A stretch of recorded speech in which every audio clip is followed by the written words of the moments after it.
Welcome to sports live. আপনাদের সাথে আছি আমি সঞ্জনা আইভি এবং সেই সঙ্গে আছি আমি সৈয়দ আবিদ হোসেন সামি।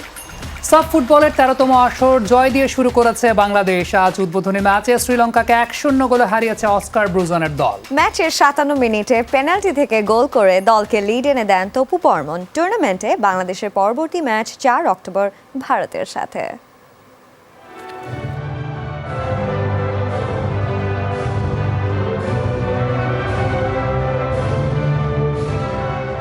রশ্মিধান্দু স্টেডিয়াম যেন পরিণত হয়েছিল একখণ্ড বঙ্গবন্ধু স্টেডিয়ামে। র্যাঙ্কিংয়ে 16 ধাপ পিছিয়ে থাকা লঙ্কানদের বিপক্ষে নতুন কোচ অস্কার মাঠে নামলেন 4-1-4-1 ফরমেশনে।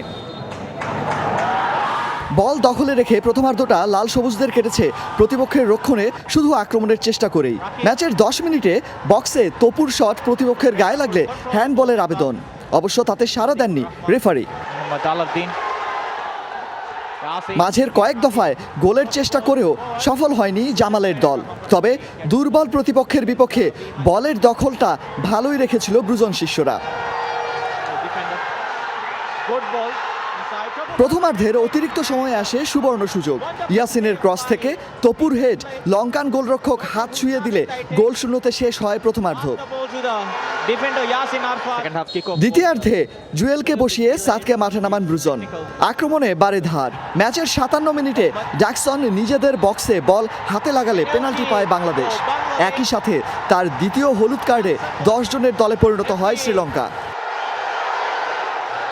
আর গোল করার সুযোগ পাওয়া তপু ভাঙেন ডেডলক।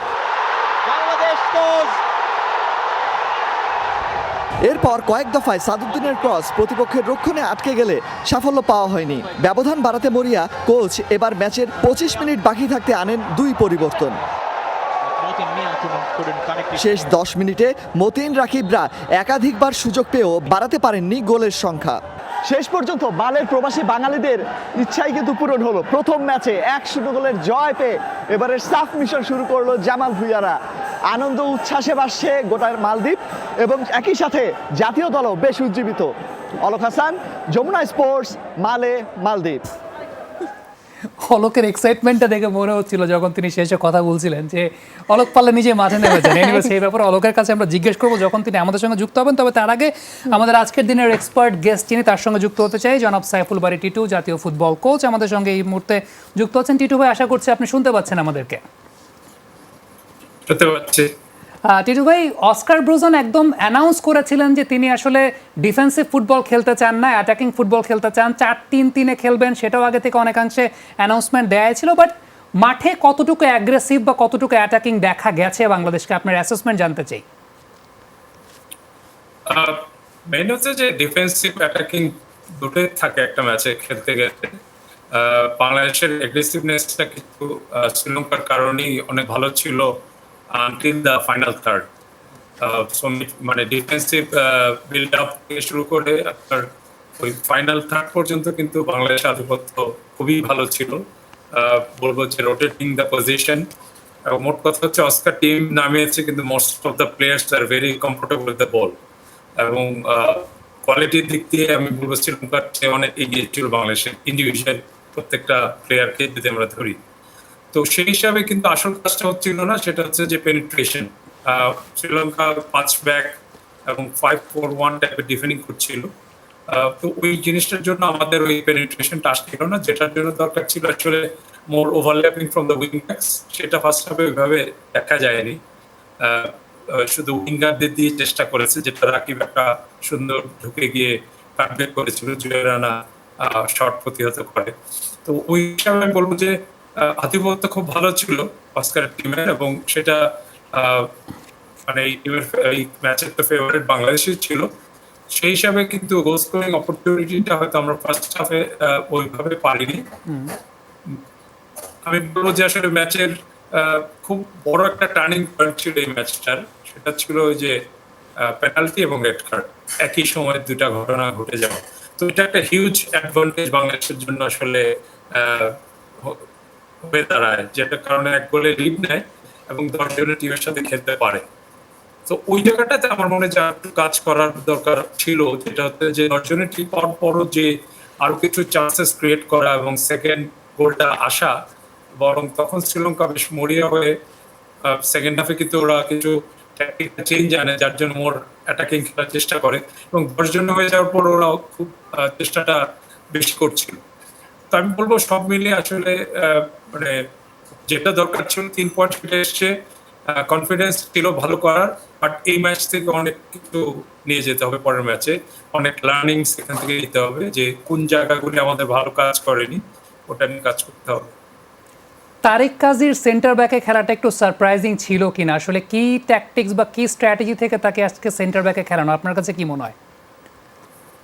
মেইনলি হচ্ছে এটা হচ্ছে অস্কারের ফিলোসফিটা, যেটা করতে চেয়েছে অ্যাপ্রোচ, ম্যাচ অ্যাপ্রোচটা, ওই প্ল্যানটা কার্যকরী করার জন্য বসুন্ধরার মোস্ট অফ দ্য প্লেয়ার দরকার ছিল, মেইন প্লেয়ার যারা অনেকদিন ধরে ওর সাথে খেলছে বসুন্ধরাতে।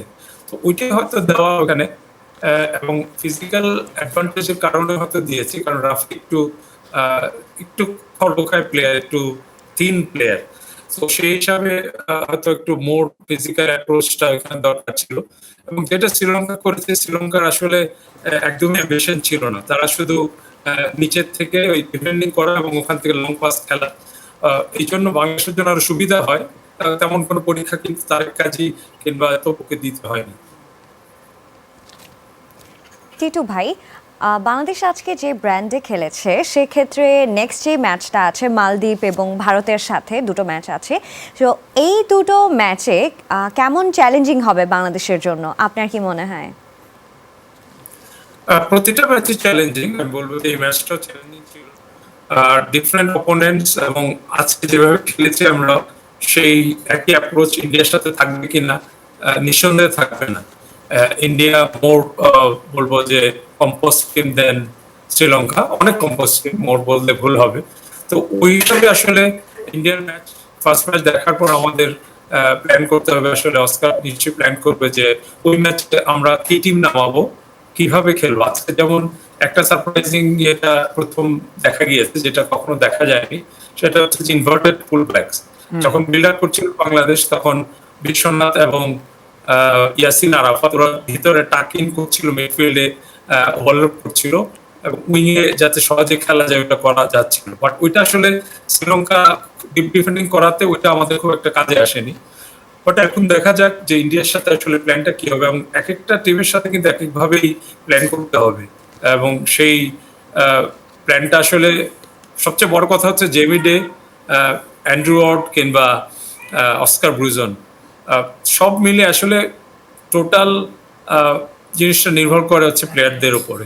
আমাদের যে প্লেয়াররা আছে তারাই তো এক্সিকিউট করবে। জি। তো অস্কার এটাই দেখিয়েছে, যেমন আমি বলবো যে গোল স্কোরিং এর দিকটা আমাদের আরো ভালো হওয়া উচিত, সেটা তার কোচ নেমে গোল করে দিবে না। সো ওই জায়গাগুলি কেন আমাদের কাজ হলো না, এবং উইং ব্যাকের ওভারল্যাপিং কেন, মোর ক্রসেস আসলো না, পেনিট্রেশন এত কম কেন, ওই জিনিসগুলি নিয়ে চিন্তা করতেই হবে নেক্সট ম্যাচের জন্য। এক্স্যাক্টলি, এবং এই সমস্যাগুলো নিয়ে আমরা দীর্ঘদিন ধরেই আসলে কথা বলে আসছি, বিশেষ করে গোল স্কোরিং আর অপশনের জায়গাটা। টিটু ভাই, আপনাকে অসংখ্য ধন্যবাদ, আমাদের সময়টা খুবই স্বল্প, চাচ্ছিলাম আলোচনাটা একটু কন্টিনিউ করতে, তবে সময়ের কাছে আমরাও বাধা। আপনি ভালো থাকবেন, অসংখ্য ধন্যবাদ আমাদের সঙ্গে যুক্ত হওয়ার জন্য। এদিকে শ্রীলঙ্কার বিপক্ষে জয় দিয়ে সাফ মিশন শুরু করায় খুশি তপু বর্মন, সামনের ম্যাচে আরও আত্মবিশ্বাসী ফুটবল খেলার প্রত্যাশা করেছেন এই ফুটবলার। দলের সবাই নিজেদের শতভাগ উজাড় করে দিয়ে খেলেছে। প্রথম ম্যাচে জয় পাওয়াটা খুব জরুরি ছিল, আর সেটা পেয়েছি। পরের ম্যাচের আগে আমরা নিজেদের তৈরি করার বেশ সময় পাবো। ধন্যবাদ সবাইকে, ধন্যবাদ দর্শকদেরকেও। ঠিক আমাদের সাথে এই মুহূর্তে যুক্ত হচ্ছেন আমাদের সহকর্মী অলোক হাসান, যিনি ম্যাচ ভেন্যুতেই রয়েছেন। Alok, on a funny note একটু জিজ্ঞেস করবো, আপনি যখন পিটিসি দিচ্ছিলেন বা আপনি যখন 7টার সংবাদে লাইভ যুক্ত হচ্ছিলেন, আপনার এক্সাইটমেন্ট দেখে মনে হচ্ছিল যে আপনি পারলে মাঠে নেমে যান। ঠিক তেমনিভাবে আজকে প্রচুর সংখ্যক বাংলাদেশি সমর্থককে আমরা দেখতে পেয়েছি। ওভারঅল এই সমর্থকদের কোনো প্রতিক্রিয়া আপনি জানতে পেরেছেন কিনা, কিংবা মাঠের এনভায়রনমেন্টটা কেমন দেখলেন বাংলাদেশি সমর্থকদের? আমি এত বড় প্রশ্ন করলে তো মানে আমাকে উত্তর দেওয়ার তো সময় দিতে হবে, তাই না?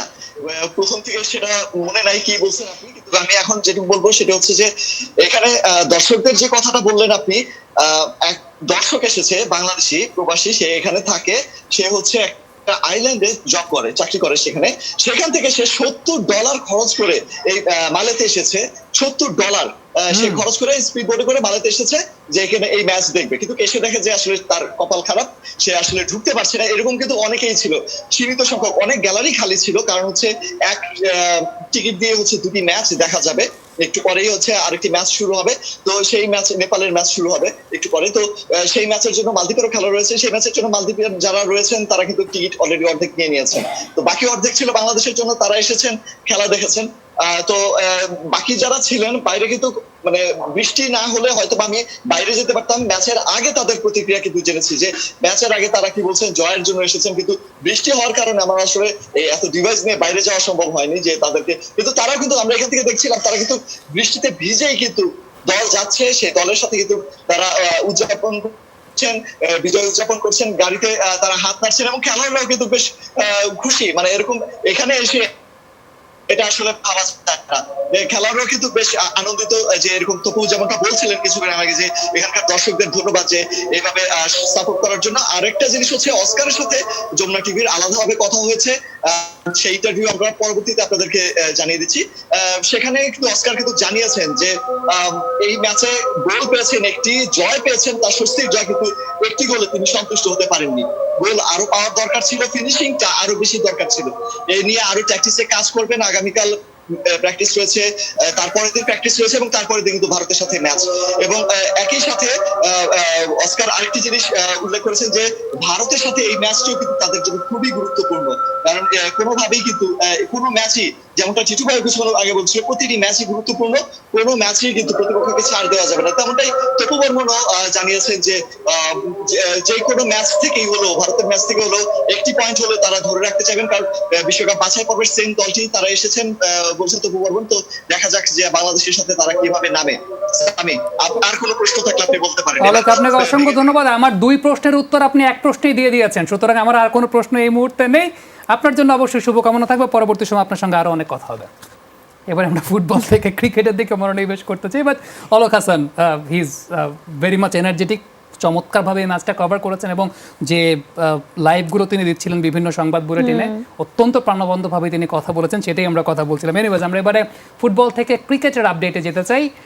সংযুক্ত আরব আমিরাতে খেলার অতীত অভিজ্ঞতা আর সাম্প্রতিক পারফরম্যান্সের কারণেই এবার টি-20 বিশ্বকাপে বাংলাদেশের ভালো করা সম্ভব বলে বিশ্বাস মুশফিকুর রহিমের। ব্যাটিংয়ে টিম ম্যানেজমেন্টের বাড়তি চাওয়া মুশফিকুর রহিমের কাছে।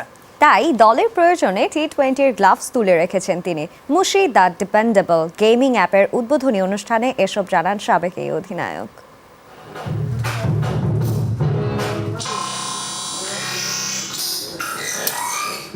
দেশের ক্রিকেটের মিস্টার ডিপেন্ডেবল মুশফিকুর রহিমের নামে গেমিং অ্যাপ তৈরি করেছে বাংলাদেশি ডেভেলপাররা।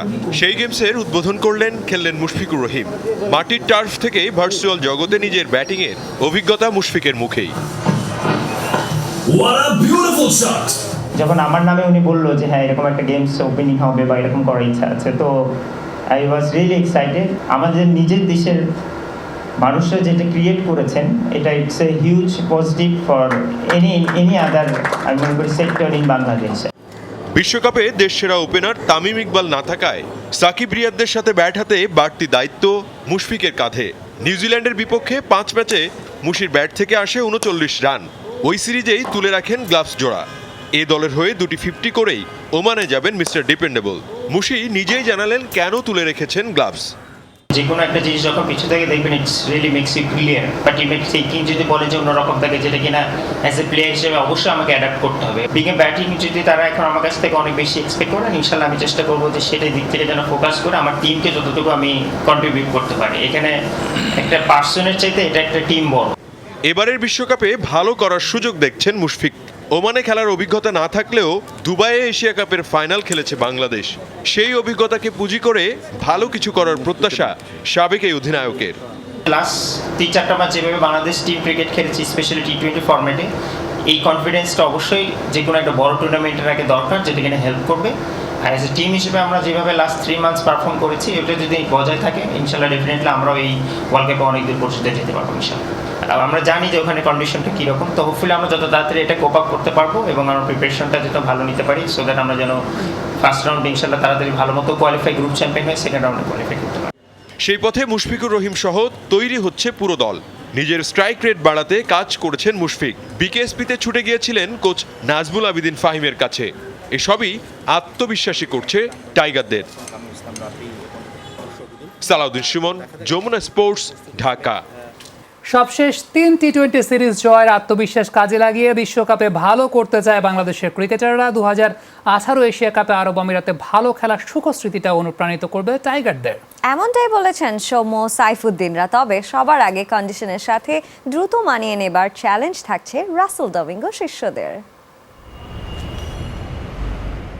বিশ্বকাপ জার্সিতে মিরপুরের হোম অফ ক্রিকেটে টাইগারদের বিজ্ঞাপনের শুটিং ছিল শুক্রবার। তাই তো এদিন গণমাধ্যম কর্মীদের মাঠে ঢোকায় ছিল নিষেধাজ্ঞা। কিন্তু তার মাঝেও নিজেদের বিশ্বকাপ ভাবনার কথা জানিয়েছেন ক্রিকেটাররা। বিশ্বকাপ বাছাই পর্বের আগে ওমানে 1 সপ্তাহের ক্যাম্প করতে রোববার ঢাকা ছাড়বে বাংলাদেশ দল। কিন্তু এর আগেই মিরপুরে ব্যক্তি উদ্যোগে অনুশীলন শুরু করেছে বেশ কিছু ক্রিকেটার। সবশেষ 3 টি-20 সিরিজে জিম্বাবুয়ে, অস্ট্রেলিয়া ও নিউজিল্যান্ডকে হারিয়ে এবার বিশ্বমঞ্চ ভালো কিছু করতে মুখিয়ে পুরো দল। কোনো পরিস্থিতিতে যে কোনো উপায়ে মানিয়ে নিতে হবে এবং খেলাও জিততে হবে, ওইরকমভাবে নিজেকে শো করতে হবে। এটা অবশ্যই একটা বড় চ্যালেঞ্জিং যে ওখানে গিয়ে প্রথমে অ্যাডজাস্ট করা ওইখানের ওয়েদারের সাথে, ওইখানের কন্ডিশনের সাথে। তো ইনশাল্লাহ খুব তাড়াতাড়ি আমরা চেষ্টা করবো ওখানে গিয়ে সব কিছু অ্যাডজাস্ট করার। তবে নিউজিল্যান্ড ও অস্ট্রেলিয়ার বিপক্ষে ঘরের মাঠে যে কন্ডিশনে খেলেছে বাংলাদেশ, তার চেয়ে বিশ্বকাপের কন্ডিশনে আছে ঢের পার্থক্য। ওমান ও আরব আমিরাতে স্পোর্টিং উইকেটের সাথে মানিয়ে নেবার চ্যালেঞ্জ থাকছে দলের জন্য। বিশেষ করে বড় পরীক্ষা দিতে হবে বোলিং ডিপার্টমেন্টকে। টি-20তে আমরা হ্যাটট্রিক শিরোপা জিতেছি জিম্বাবু, অস্ট্রেলিয়া এবং নিউজিল্যান্ড। তো আলহামদুলিল্লাহ অবশ্যই আমাদের কনফিডেন্স আছে। এখন ভালো তো শেষ নেই, যত ভালো করা যায় তত আরও ভালো আমাদের জন্য। 2018 সালে এশিয়া কাপে সংযুক্ত আরব আমিরাতে বেশ ভালো পারফর্ম করেছিল টাইগাররা। পাকিস্তান ও শ্রীলঙ্কার মতো দলগুলোকে পেছনে ফেলে ফাইনাল খেলেছিল দল। যে স্কোয়াডের অধিকাংশ ক্রিকেটারই আছেন বিশ্বকাপের মঞ্চে। এশিয়া কাপের সেই আধিপত্য এবার বিশ্বকাপেও দেখাতে চায় বাংলাদেশ। সেই সাথে বিশ্বকাপ ভেন্যুতে সাকিব ও মুস্তাফিজের আইপিএল খেলার অভিজ্ঞতাও কাজে লাগাতে চায় দল। তো সব করে আশা করছি যতটুকু হয়েছে ঈশ্বরের ইচ্ছায় ভালো। তো ভালো কিছু আশা নিয়ে যাব ওয়ার্ল্ড কাপে। আর তাছাড়া সবাই আমরা জিতার মধ্যে আছি, সো একটা কনফিডেন্স আছে, সবাই ভালো কিছু করবে।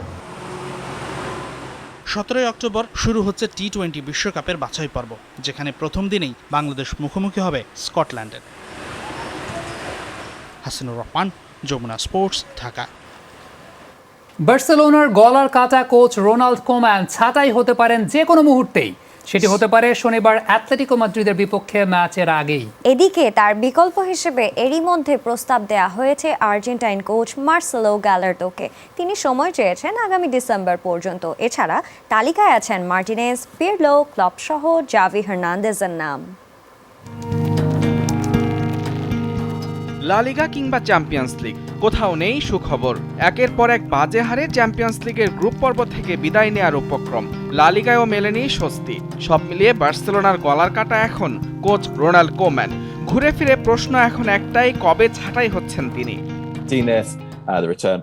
কোম্যানের বরখাস্ত হওয়াটা এখন সময়ের ব্যাপার, আর সেটি হতে পারে শনিবারের অ্যাটলেটিকো মাদ্রিদের বিপক্ষে ম্যাচের আগে। বিকল্প হিসেবে এরই মধ্যে নাকি প্রস্তাব দেয়া হয়েছে রিভার প্লেটের কোচ মার্সেলো গ্যালার্দোকে। সায়ও দিয়েছেন এই আর্জেন্টাইন কোচ, তবে জুড়ে দিয়েছেন শর্ত।